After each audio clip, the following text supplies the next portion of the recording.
Hey everybody, welcome back to the Live Ultralight podcast powered by Outdoor Vitals. Today we have a product deep dive, a development story with the Alpine Vantage jacket. Or is it the Vantage Alpine jacket? Vantage Alpine jacket. Yep. All right, we'll start again. Hey everybody, welcome back to the Live Ultralight podcast powered by Outdoor Vitals. Today we have a product deep dive or a design story for the Vantage Alpine jacket. We're going to be diving through the original concepts of why we wanted to develop this jacket, what went into it, testing, and then obviously the end result and how we got there. So stay tuned with us. This is a fun podcast. We have a lot of comments on these. People really enjoy these. And if nothing else, it will just help you understand this piece at a different level and help you build a lot of confidence in the gear that you're buying. So whether it be this Vantage Alpine jacket, or maybe you're looking at another piece from us, go back on the Live Ultralight podcast and search for the piece that you're looking for, because you will be able to get details about the products that we make at a deeper level in those podcasts than anywhere else, really. So with that, let's talk about the Vantage jacket. How are we doing today, Brigham? Doing well. It's finally cooling off. Seems to be permanently, which is nice. I mean, it's not like at least the highs aren't not in cold, the 90s or something. Mid to upper 70s feels really nice. Mm-hmm. That's a good change for sure. I just got back from Colorado, and it was like that trip of the year where you realize you haven't adapted to the cold yet. Like your body hasn't gone from being used to heat to cold. And so, I feel like that zapped me back into being used to the cold now. And now I'm hopefully more adapted, but it's really interesting how the body does that. I feel like this is just spitballing here for a second, but sometimes I feel like my body varies its like temperature about 5 degrees from summer. Like I'm comfortable 5 degrees colder in the winter than I am in the summer, or I'm comfortable when it's 5 degrees hotter in the summer than I am in the winter type of thing. I don't know if there's some science behind that, but I kind of want to look into it. I would. My opinion is that is you. That's bullcrap. I would just say I just think you in particular. I've never seen somebody that has such a swing of like what feels really cold and what feels like way too hot. Mm. I mean, I kind of base that a little bit off of, I don't know, like your thermostats in your house and stuff like that. I kind of vary, but maybe 5's a little more than most. Anyways, I did get back from Colorado. I was just using this jacket for the week out there, and so it's top of mind, and I'm excited. We're going to be releasing this jacket. Right now, the tentative release date is September 29th for pre-sale, and then we're going to be shipping this jacket towards the end of October, early November. And for those of you that are wondering like why we're doing a pre-sale, the main purpose of the pre-sale is to allow people that are highly interested in this piece to lock in their color and size early. And then we were also going to airship or advance a portion of the production run to get it into those hands first and fastest. So if you do want this jacket as soon as possible, again, around the end of October, start of November, you're going to want to participate in the pre-sale. This is a part of the Mountain Pursuit line. And with the first 2 pieces that we released on the Mountain Pursuit line, we had such high demand that we kind of also want to do this pre-sale to just help gauge demand and also prepare for future orders, because we blew through some of the stock on like day 1, day 2 with the Mountain Pursuit line on certain colors and sizes. So be aware of that. I don't know what's going to happen with this. I don't know what the hot color is going to be. I actually was wrong on what I thought the hot color was going to be on the pants a little bit based off of our historic numbers. Definitely want to jump onto this pre-sale if you're listening to this podcast within a couple days of it being live. So let's back all the way up to the beginning of where this concept came from and what we were trying to accomplish when we started this design process, Brigham. So walk us through kind of what we put on paper of this is what we were hoping to create. And we know we had created the right thing and were successful, when we did these things. Yeah. I mean, the quickest, easiest way is like it's almost like something I don't like to say a design is based off of just like a couple arbitrary parameters, but it does kind of help, I don't know, bracket it in. But like the one of the, I guess, original concepts was to have basically like a 1 pound or a 16-ounce jacket as warm as we could get it. And I will say it's like the number 16 ounces, that's not really the important part, because if you design something around just one parameter, oftentimes you make a lot of sacrifices. But with the down jacket, it's an easy way to kind of sum up kind of the origins of it. Conceptually, though, the reason for that is something 16 ounces or under is very like it's packable. It's something you really can pack in your backpack.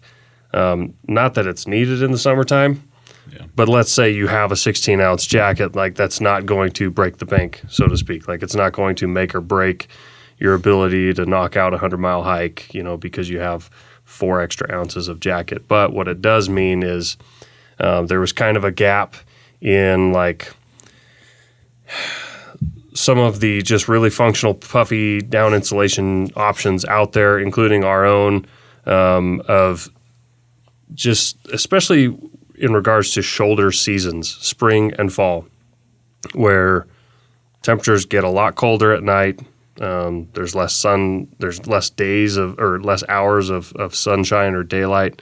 That's just colder. And so, really wanting to just get the warmest jacket we could for kind of that weight threshold. I mean, without frills and gimmicks or features or things that really don't contribute to that. So maximizing warmth for kind of that 1 pound threshold, again, for where it really comes into play or the most benefit is in shoulder seasons, because in the summertime, I've not experienced something, maybe 1 out of 1,000 times I've been on a trip that, in the summertime, sure, it would have been nice to have this, but probably still would have been overkill. In the summertime, you can get away with much less insulation, especially when you're doing like a through hike type trip where most of your waking hours are spent walking and you're not hanging around camp for a long time and you're really just not static for very long. So I think that's a good point. To kind of sum this up, like we wanted to have some parameters on it, kind of like with the shadow light, where like we want to keep it sub 2 pounds. So kind of the same concept with this. We didn't want a 2-pound jacket, something that wasn't light, wasn't packable, wasn't usable in our setup. So we kind of put a stake in the ground at 16 ounces, said, all right, let's try not to pass this, but let's make it as warm as we possibly can. And you mentioned like no frills and things like that. And so I want to clarify that, because that doesn't mean that we don't have features. What it means is that we don't have features that don't add to warmth, that don't add to function. Right. We don't have extra features just to have, but it is still a very useful jacket. The features that it does have, very useful, highly useful. But I think you also bring up a really good point that, I don't know, for me, and maybe this is just different, but I find it's kind of interesting. In the summertime, I'm doing a lot of like big mile days, kind of walk in sun up to sundown, and kind of doing the through hike mentality. And so when you are at camp, half the time when you're at camp, it's like you are still warm from hiking, and so like you've got high body temperatures. Then you like eat your dinner or something, you pitch your tent, and pretty much you just go straight into the tent oftentimes. Right.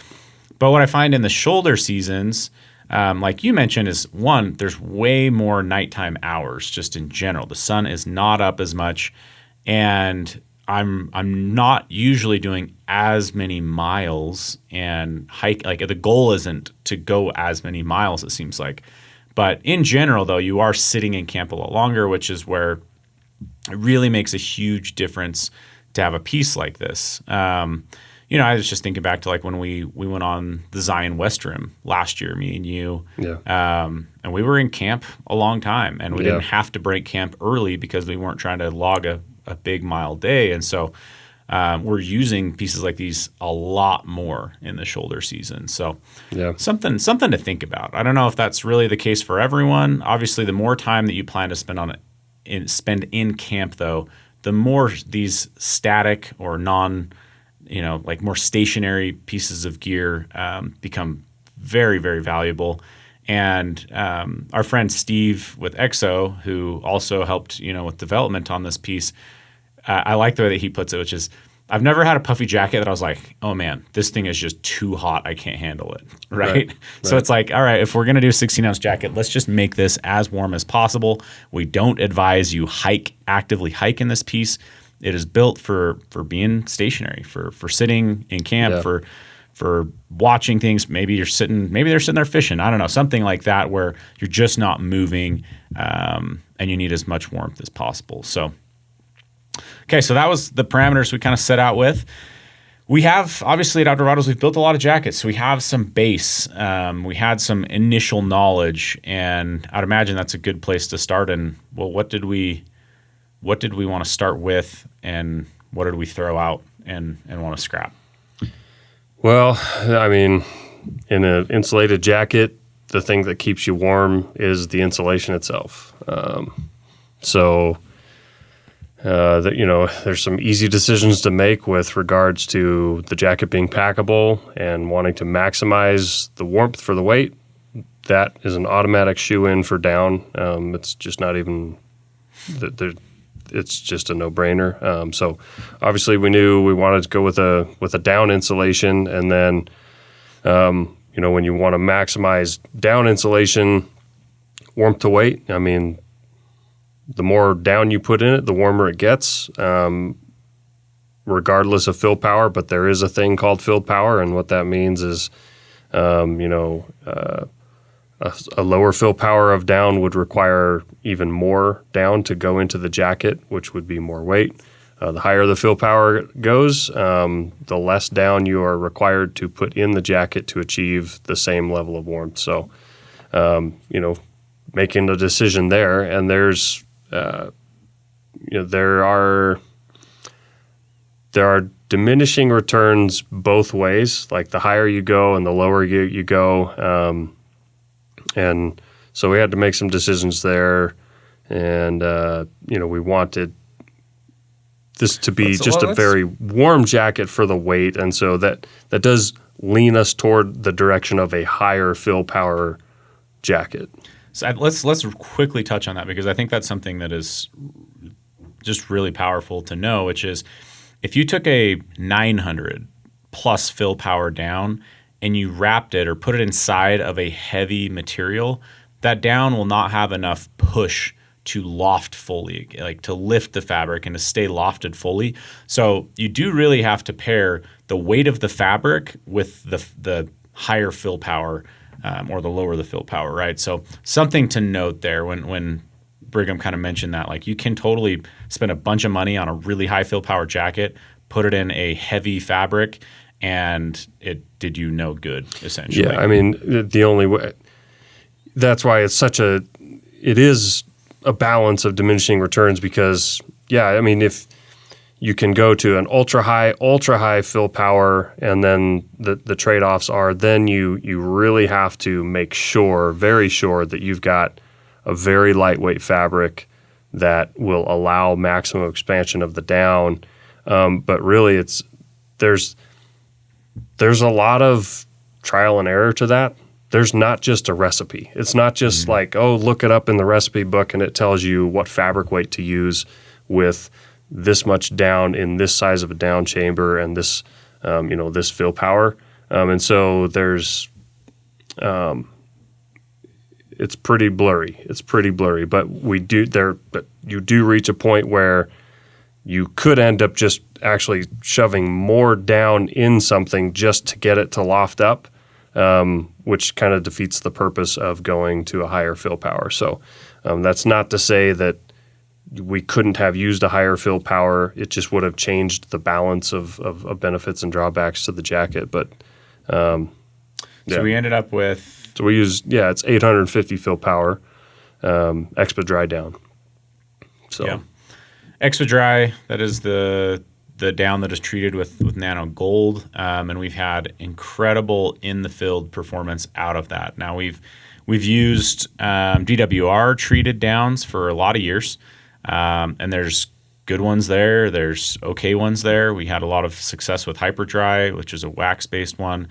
But what we found is really that down comes with a lot of its own DWR properties. And the nano gold aspect basically excites water molecules and allows them to turn back into vapor form or dry more quickly. And what we found is that in real world conditions, that means that your down just performs at incredibly high levels day after day after day. And in this jacket, there's a few other reasons why, like, water is just not a concern when it comes to fabrics and other aspects. But there is a built-in inherent DWR aspect to the down we use, because we don't have to strip off the DWR, the natural DWRs, to do Expedry treatment. So yeah, it's been a really impressive coating for us for just day after day in tough conditions. It just stays like 100% lofted. Yeah, 100% is probably too, I probably shouldn't say that, but like incredibly high loft, very, very low degradation of the down with moisture. Yeah. To clarify, when Tayson's talking about natural DWR, like obviously he doesn't mean there's a natural DWR that grows on ducks and geese. He's referring to the natural body oils that ducks and geese have that behaves like a water-resistant compound on the down plumes themselves. And then, yeah, the Expedry, the treatment that makes Expedry what it is, it's permanently embedded nanoparticulates of gold within the microscopic down structure. So it's not any kind of coating or covering of the down. It's basically almost like a mechanical process that occurs around all the gold that is embedded within the down that basically resists the formation of bonds that allow water to form. And therefore, it's a constant state of that, and it makes it hard for water to attach to the down or remain attached to the down, and it works constantly to break down water molecules, which is the speeding up of drying. And the nice thing about that I like about Expedry is it's a much better long-term solution. Like, in terms of if we're talking a down product, you cannot make a down product with more down in it of an equivalent fill power without the cost of the jacket going up. So knowing that we're making a more expensive jacket, like, we want the customer to get a longer life out of the jacket. And one of the things about traditional DWRs, wax-based, chemical-based, either one, those are a wash-in or spray. Think about now there's like a coating of, incredibly thin paint all over down, right, or sunscreen. That contributes to down breakdown at a faster rate than an untreated down. And I've said this before, Expedry down is more of what would be considered a non-DWR down than it is a DWR, because it literally does not have a DWR on it. So it cannot be classified as DWR, and it lasts longer. It regains its life or regains its loft for a longer period, and I'm talking about like the lifetime of the jacket. So let's say if it's a wax-based DWR jacket, you may get 20 years out of that, right? These are just arbitrary numbers. Well, you'll probably get 5 to 10 years more because the down does not have the ability to break down as fast because of the DWRs of another down. Yeah. Allied Feathers, the one who, did all the work in creating this down, and they have some really interesting tests too that basically show them blowing really moist air into the down and then like compressing it and then watching rebound and like doing cycles of that kind of stuff. And Expedry down just outperforms even their own, like, because they make DWR treated down too. which is what we were using with Hyperdry. But it outperforms those in those kinds of tests. And in real life, that is a real life scenario, is, getting humid or moist, one day, and then getting a humid or moist the next day and humid or moist the next day. So it's really a factor of how well can it dry, how fast can it dry, how thoroughly can it dry. And it's really impressive with that. And like Brigham said, it doesn't wear off, it doesn't fall off, and it's pretty much like a natural duck or goose down, because you're talking about parts per million and when it comes to the gold. So it's not like you're weighting down the down compared to with a DWR. You are coating the entire the entire plume essentially with this DWR coating, which can reduce fill power and longevity. So really happy with that. It's just for note here, like we have a jacket on the table, like it's an incredibly soft feel. Obviously, even going from an 800 to an 850, it's noticeable. It's just very comfortable on the body and very lofty. You can just feel the loft. But yeah. Okay, so we went with down. We have a high confidence with moisture and water with the down piece. This is not a rain jacket, but it is very resistant to moisture.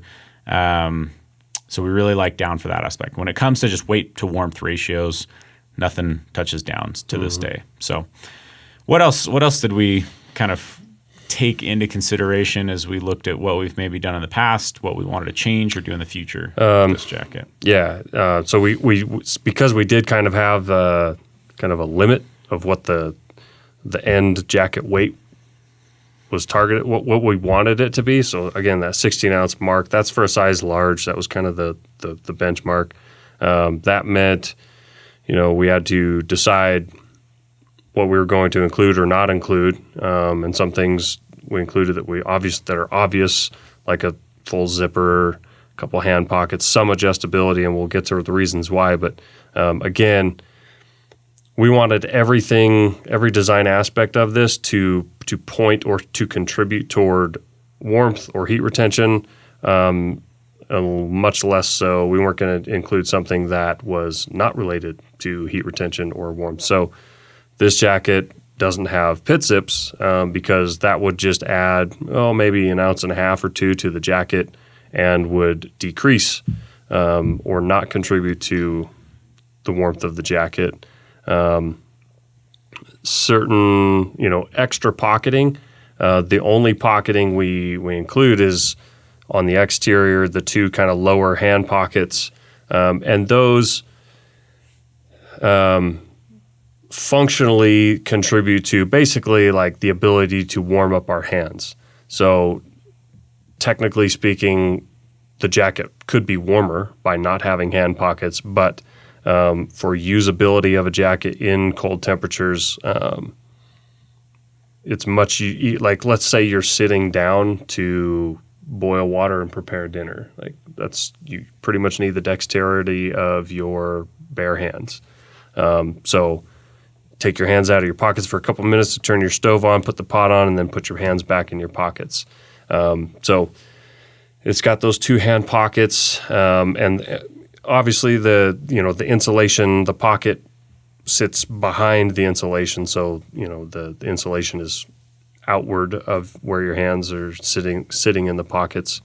There are two drop pockets on the inside of where the hand pockets are, and those are actually one of the several of the first prototypes we made that we got a lot of testing on. We actually used mesh on the pocket liners or the pocket bags.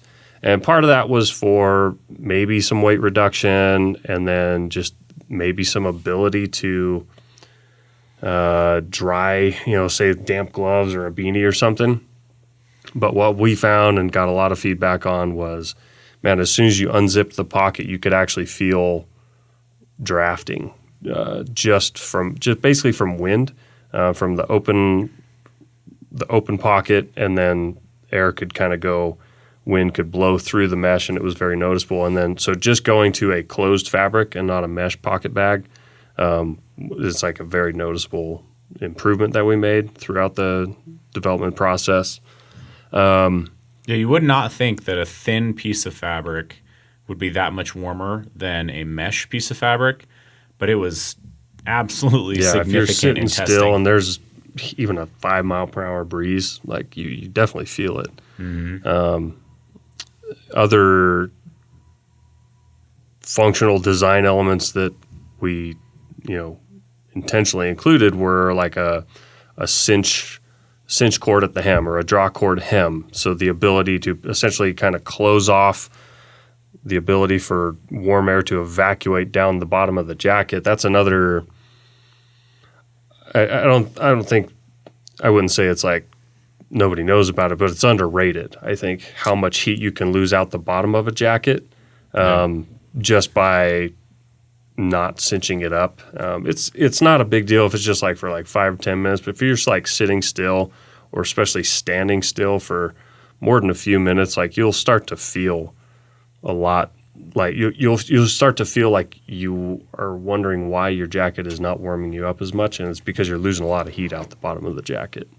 Yeah, I actually noticed that with the mesh liner. I noticed that more from air coming under the hem of the jacket than coming in, because usually I'd like have my hand in the pocket and then I've got a sleeve on. It kind of seals the whole of the pocket, but then you would just notice as you walked or moved or leaned, just this cold air blast that would come underneath the hem of the jacket from the bottom of the jacket and up and into your hands.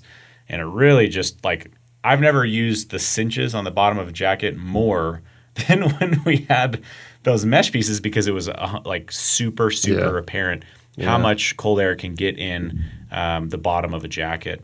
We have a heat gun, and we're going to try to get some footage of this, some pictures of this.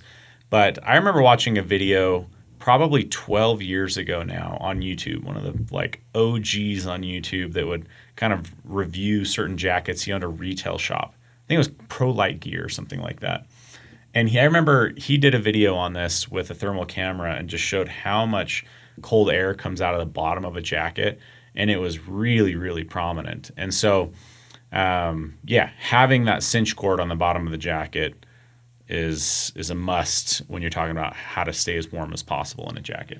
Yeah, and again, that the theme here when we talk about the intentional design elements, they're all attentive to or all directed to retaining heat. If we didn't include a cinch cord, the jacket might be 1 ounce lighter, but it would be noticeably less warm. So again, warmest jacket we can make for about 16 ounces, including that draw cord hem was a necessity for sure. On the hood adjustability, so we do have an adjustable hood. Again, that's not just for convenience. Yes, it is annoying to have a hood on that's too big, and so when you look around or move your head, your head just kind of moves within the hood. That is annoying.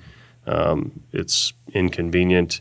It's not that comfortable, but also the main reason to include the ability to cinch up a face opening or to kind of draw the hood in a little bit is to eliminate or reduce heat escaping out the hood, because now you've got the bottom closed off.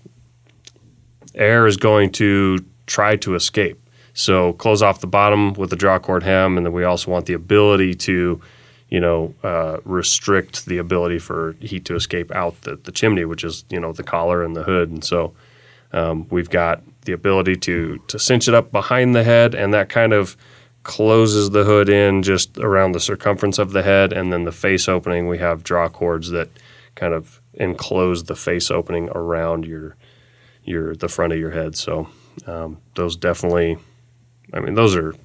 there's nothing uncommon about that. They're intentionally included in the jacket for sure.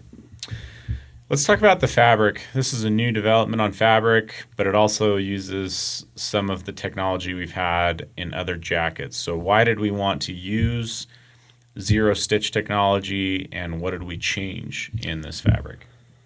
Well, we like zero stitch fabric. So we have our Nova Pro jacket, and that's we've got a lot of experience with that jacket, and we just really like the benefits of it, which really are they're really easy to remember. And the easiest way to remember it is that zero stitch fabric allows you to make a down jacket without punching tens of thousands of holes in your jacket. It's a really interesting thing. It's not a bad thing to have, a jacket with traditionally stitched down chambers. They work.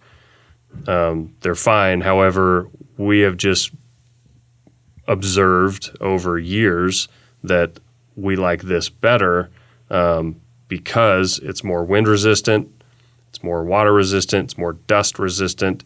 Dust resistance leads to longevity of the down inside the jacket. The down is the moneymaker. The down is what makes us warm. Why would we not want to take the best care of it that we can?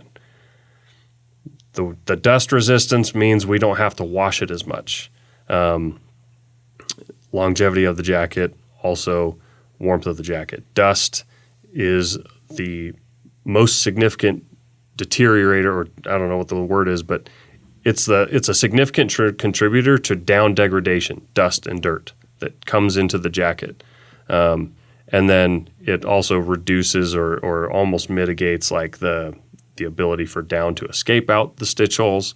And when I say 10,000 stitch holes, talked about it before, that's a real number. It's more like 12 to 13,000, but in a size medium jacket, I mean, that's how many stitch holes exist in a very standard weight down jacket that is traditionally sewn together. I don't want to be overbearing about the stitch holes, but I mean, it's 10,000 plus holes in your jacket that don't need to be there. So those are the benefits. I mean, we wanted to try, at least at the beginning of this project, we wanted to try to use that technology. But when we knew how much down we had to put in it, there was not a fabric using zero stitch technology that was available right away. So we had to talk with fabric suppliers and the fabric mill, basically to use zero stitch technology to create a fabric that had down chambers that were big enough to allow the amount of down that we needed to put in the jacket. So, we've really been happy with zero stitch. Typically, water gets caught up on stitching, and that's where it seeps into your jacket if it is in water for some reason.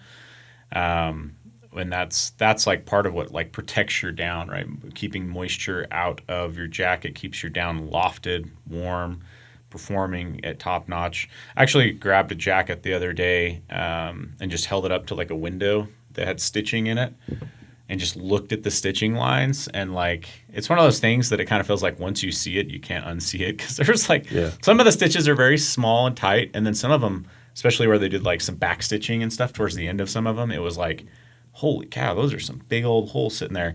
But what I always tell people is like, I'll describe zero stitch and it's like, yeah, it's really cool. But I'm like, but what you will notice, I would, in my personal experience, is when you take it out on a windy day, you will notice that the wind does not cut through the jacket. Like, especially if this was just on your bare skin, like over, like you're wearing a short sleeve shirt and you put this on, if you were to switch back and forth between the two jackets, you will notice the amount of wind blockage. Its ability to block the wind is so much higher with zero stitch, it feels like, compared to a traditionally baffled and sewn baffle on the other one. So we really like that, but we wanted to take it up a notch as well. So we started working with our fabric mills to develop a more muted color and a softer color, and kind of also change the noise profile a little bit too. So if those of you that are watching on YouTube, you can see this jacket here in front of us. It's a matte color or a matte finish compared to a lot of down jackets. If you were just think about them, they're going to have that shiny, glossy look. And so we were able to take that away, but it did require some changes because with this particular fabric, the inner material and the outer material are actually woven at the same time together into a single sheet of fabric. So we can't do different treatments like some fabric, or excuse me, some fabrics you can that you're using in, say, like a down sleeping bag or something like that, because it's a single layer of fabric. We can't get on the inside and put a coating on. We can only work on the exteriors, and so there are some big challenges there. And thankfully, the mills that we're using are just super impressive in the fact that they are able to weave this so tight and so thoroughly that we're able to essentially do little to no treat or coatings on this fabric, but still retain down proofness, right? Because down is such a fine material, it can seep through or push through fabrics. And so that's why there's, typically that shiny coating on a lot of down, is to keep the down inside the material. But we were able to essentially prototype and build this alongside with them, and then test it in the field and make sure, that the tolerances were there, that it was going to hold the down in. And it's been remarkable, but it's also just a really sharp looking jacket. Yeah. And it was that, like, that's something like a lot. I guess what I'm saying is, a lot of people that see this jacket will just think, "Oh, cool, it's matte now." Like, what they don't know is, like, that's actually really incredibly hard to do. It's really hard, and it's been a bit of a frustration for us. I mean, the fabric that ends up on a jacket is great, but the process to make the fabric, the amount of loss due to tolerance rejection is massive. So essentially, it's like taking 10 steps forward and 4 steps back. Like, that's the weaving process to meet the tolerances and the requirements for the fabric. The fabric mill loses a lot of fabric because it has to be woven to such a tight tolerance that it's a slow process. It takes a long time to make the fabric because it has to pass certain tolerance thresholds. And it's tough to do. And we're grateful that the fabric mill has the capability to do it, and that we're able to end up with fabric to make jackets with. But it's definitely it's caused delays. It's caused delays, and to, I wouldn't necessarily say to their credit, but I would say to not disparage the fabric mill. They didn't really know either, because this fabric didn't exist. They'd never made a production run of this fabric. So it's hard for them to schedule and plan out and give us and actually end up at the target date of completion, because at the same time, they're realizing the slower than expected manufacturing rate that they can actually weave the fabric. So it's been frustrating and difficult, but it's a really it's a good learning fabric experience. It's hard to make the fabric, but we're happy with it. I mean, I guess the details on the fabric, it's a 15 denier nylon fabric, 100% nylon. It's not a stretch fabric. That keeps the fabric lightweight. Yeah, we're happy. Like, early prototypes we had, where we were mostly just trying to dial in the spacing for the down chambers. They were super shiny, really, really shiny. And so we know what that looks like, because the first fabric that the fabric mill made was really shiny, and that, especially when you're talking about these massive baffles, it put off even more shine. It's like a huge reflection of light. You really see, like, the depth of all the down chambers because of the contrast created by the shininess. But yeah, I mean, and just coming back to that, like, this is a first time for this fabric. No one else has this fabric. Like, no one's making this fabric. It's a unique fabric to us at the moment. That doesn't mean it will be forever, but it is a really technical fabric. And the mill will continue to refine. Like, the loss will go down every time we produce this jacket. So something to note there. It's not like this is a wasteful jacket. Anytime you develop a new fabric, a new technology, a new anything, that there's some level of that is to be expected. But the reality is, this is a really technical fabric, really challenging to make. Not a lot of, this is the kind of fabric that like I think we've talked about this before, but like even when we're talking about our supplier that has, a factory in Japan and a factory in China and a factory in whatever, Thailand, like they will tell us only our Japanese fabric or factory can make this because they're the only ones that can produce under such a tight tolerance and things like even a company that has the same management and the same people and the same machinery, there's a level of difficulty that just requires that much skill from the people working in the factory. And anyways, it's really interesting, really fascinating stuff when you dive into it. But I think you guys are really going to like this fabric. I think you're really, really going to like it. The look, the hand feel, it's very soft. So like when you have the other shiny fabrics, it feels glossy. It feels sticky, tacky. Whereas this is just so soft and smooth on the hand. It's just a really likable fabric for sure. So we have the zero stitch fabric, completely new design, finish, etc. We've gone through some of the features, tighteners, hem tighteners, and face closure. Went through the fabric. Okay, let's talk about this. We did skip over this a little bit. Coming back to the down, I actually was kind of thinking through some video content of what I could make kind of around this, specifically around like what makes a jacket warm. Going through this whole development process, what makes a jacket warm? And I kind of simplified it down to a few things. One is like, what is the down and what is the amount of the down? How many baffles does a jacket have?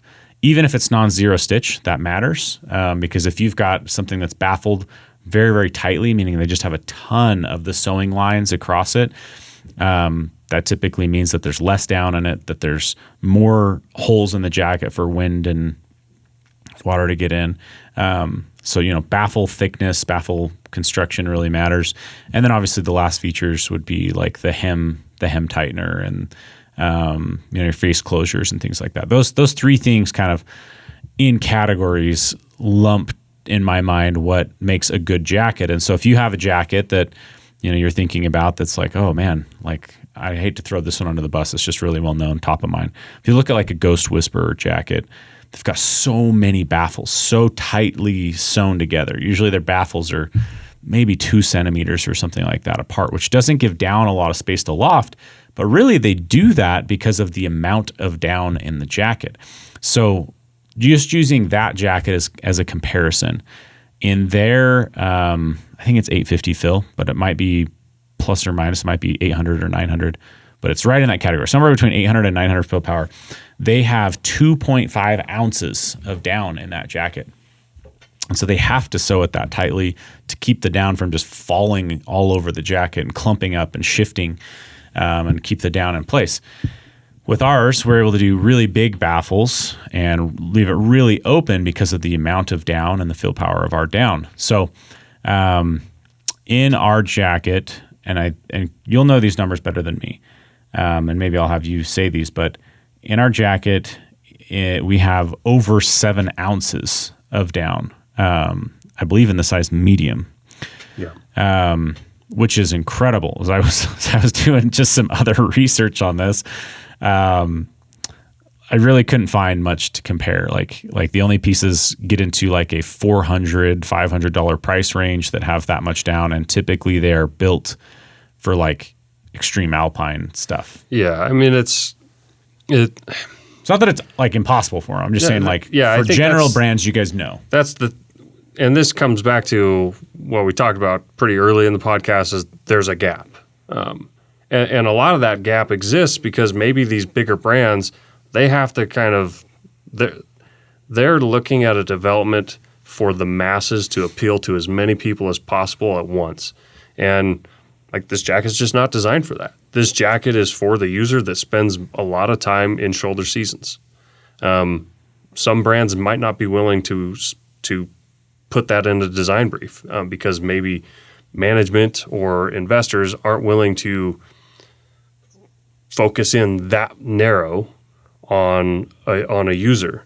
but we are, and that's part of what we enjoy doing here. And so, when we talk about how much down we put in here, that's a plug and play recipe. Anybody can do that. Like that's the reality. It's just that we just recognize, and you mentioned like Steve at EXO, like that was one of the things that he came to us with is like, there's kind of this gap. Like if it's October and I'm like on a backpacking hunting trip and I need to sit down for an hour, I don't want to freeze because the only offerings available are 13 ounces and they have 2/3 the amount of down.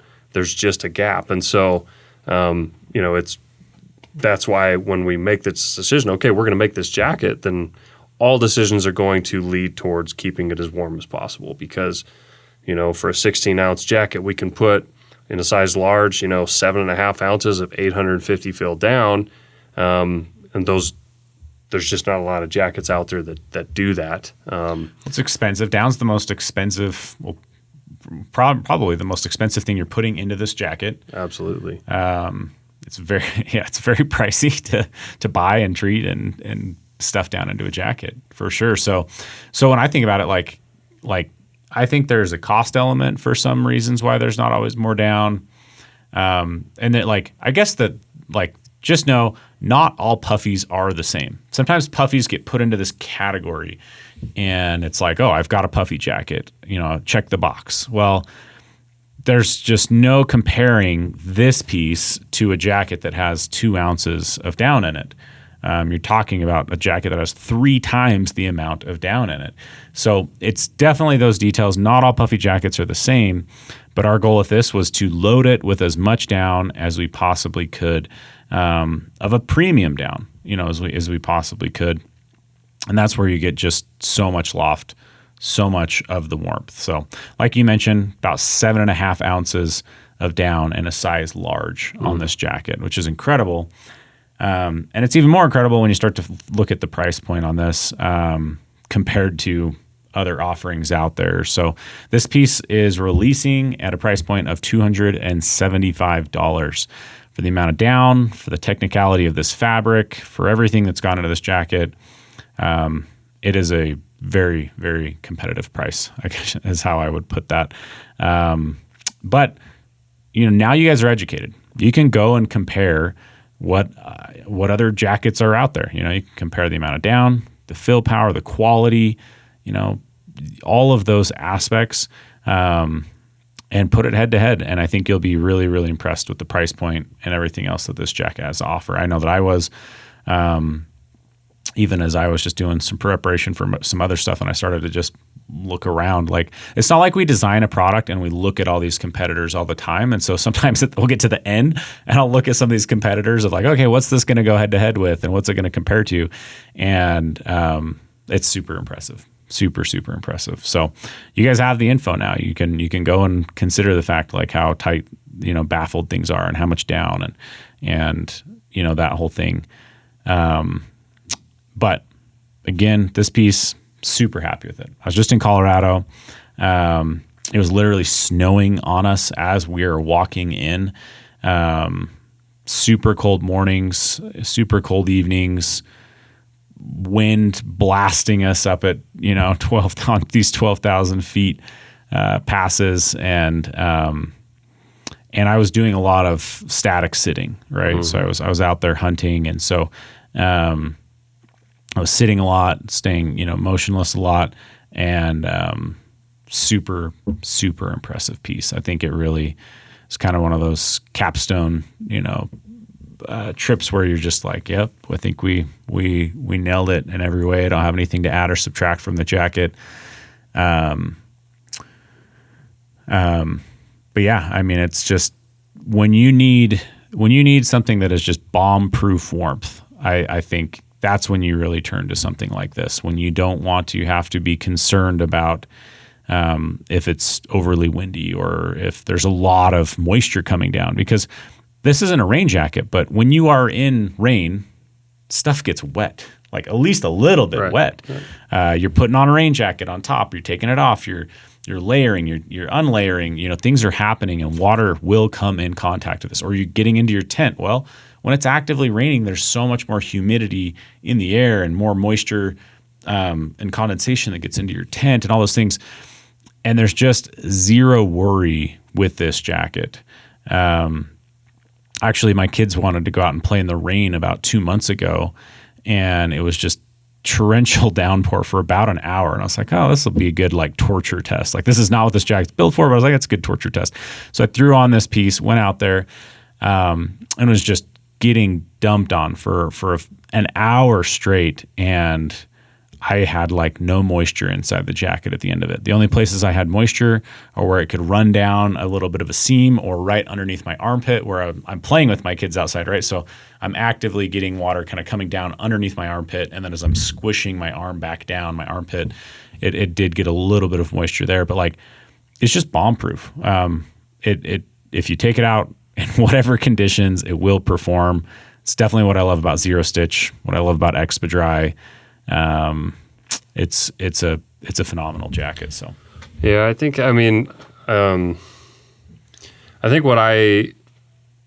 gives me not validation. I guess maybe confidence would be the word. But so I've talked a lot about shoulder seasons. Okay, I'm gonna say straight up, if I'm going on a backpacking trip in July in the Rocky Mountains, I'm not packing this jacket like that. I have no qualms about saying that. It's just totally unnecessary. But this jacket was tested extensively in the seasons and conditions that it was designed for, specifically shoulder seasons. So we had about a dozen guys that over a period from the last week of August to the last week of October were going to be in Alaska. And that describes a very wide range of conditions. Talking Southeast Alaska, more central inland Alaska. I think getting up close to the Brooks Range in Alaska from late August through October, as well as Kodiak Island in November. So those conditions, that's the sweet spot of where we sent this jacket for testing, in addition to our own testing over probably 2 years of doing the same thing in the lower 48 during those seasons. So that's where those experiences, that testing, that feedback, that really drove and guided the end product. So we didn't say, well, let's make a jacket for shoulder seasons and test it out on a couple, 5-day backpacking trips in Colorado in July, and then come to you in a podcast and make a bunch of ads and put a product listing on the website that says, oh yeah, this is a great shoulder season jacket, except we'd never used it in a shoulder season. That's not the way we do things. So when we say this is a great shoulder season jacket, it's because we have about 75 days of testing in Alaska over multiple years, as well as days spent at over 10,000 feet in February, in November, in March, in April, truly in the shoulder seasons that it's designed for. The people making the jacket are using it the way it's designed to be used. And I think that's a big part of the jacket. I think the testing and iterative design, that goes into this jacket it's a huge part of it. Yeah, it's a very well-tested jacket. It's been under development for over 2 years. And we used a group of very well-vetted guys to run this, as much or maybe some of them even more than me and Brigham are able to, because they just do nothing but live outside. They don't have to come into the office maybe, but it is a very, very well-tested jacket by 20 plus guys. And it's been phenomenal. We've been able to refine and refine and refine, and it's now ready for us to stamp our logo on it and send it out the door and let you guys take it out into those same type of conditions and see for yourself what we've been able to build here. So, okay, any last comments to add here? Oh, here's one last thing. I don't know why I thought about this, but we went as far with this jacket even to take off the thumb hole loops on the sleeves, because through testing and in those cold conditions, even those little thumb hole loops that we have on like the Nova Pro, they let air in. They let air up the sleeve. Yeah. And it was noticeable, and we tested it and we paid attention to it. And so, I mean, every little touch point on this piece has been looked at, analyzed, evaluated to come full circle to this piece. So, yeah. Any last comments on the Vantage before we let you guys just go check it out on the website? I guess quick rundown of, we're offering it in 3 colors. This Chimera, it's kind of, depending how you look at it, it's sometimes a dark gray, sometimes there's some green in it. But it's kind of a darker gray color. We're offering it in black, and then a dusty olive. And then size-wise, small to 3XL, and then in tall sizes, at least in a large and an XL. Large and XL tall. Yeah. I'm pretty sure. That's at least, and you'll actually see us doing that. If that's not what this jacket is, just so you know, that's probably what we're going to end up doing in the future. We've been offering these tall sizes. Predominantly, the tall sizes are being taken in a large and the XL sizes. So you'll probably see us continue to produce that. But it seems like there's not near as many talls in like a 2XL, 3XL. So just so you're aware. And even in the mediums, those weren't as popular either. So, but we do want to, there's a lot of guys, it seems like, that are in that large, extra large category that are just fit, more trim dudes, and they need that length. So we'll continue to make them in that. But yeah, really great colors. So check out the colors. Check out the sizes. Again, don't sleep on this. Don't wait to buy it until we're actively shipping, because we did not estimate the level of demand for this Mountain Pursuit collection. And so we do expect a high turnout when we hit go on this. So September 29th will be when we hit go on this, and you're going to want to grab your specific color and size that you want before they're out. And we're going to airship some of these. That's the other part too, is if you wait, there's a possibility that you will not be waiting. Like you'll not be able to get your jacket until more into the middle end of November versus the start of November, or even the end of October if we're fortunate. So, okay. Well, it's been a fun project. It's always fun to wrap up a project, finally, deliver it to you guys and let you guys put your own hands on it and take it out in the field. It's been fun to have, we had 3 product launches in the last couple months. This will be our 4th. Super exciting and fun to just be bringing these projects full circle that have been literally under development for years and years. But we've got more. We'll continue to develop. And for that reason, make sure you guys are subscribed to the podcast. We'll always do these deep dives when we're releasing a new product. Let you guys have all of the information you need to make confident decisions on your gear. But yeah, appreciate you guys being here. Make sure you're subscribed, like and share the podcast if you would, and we'll see you guys on a future episode.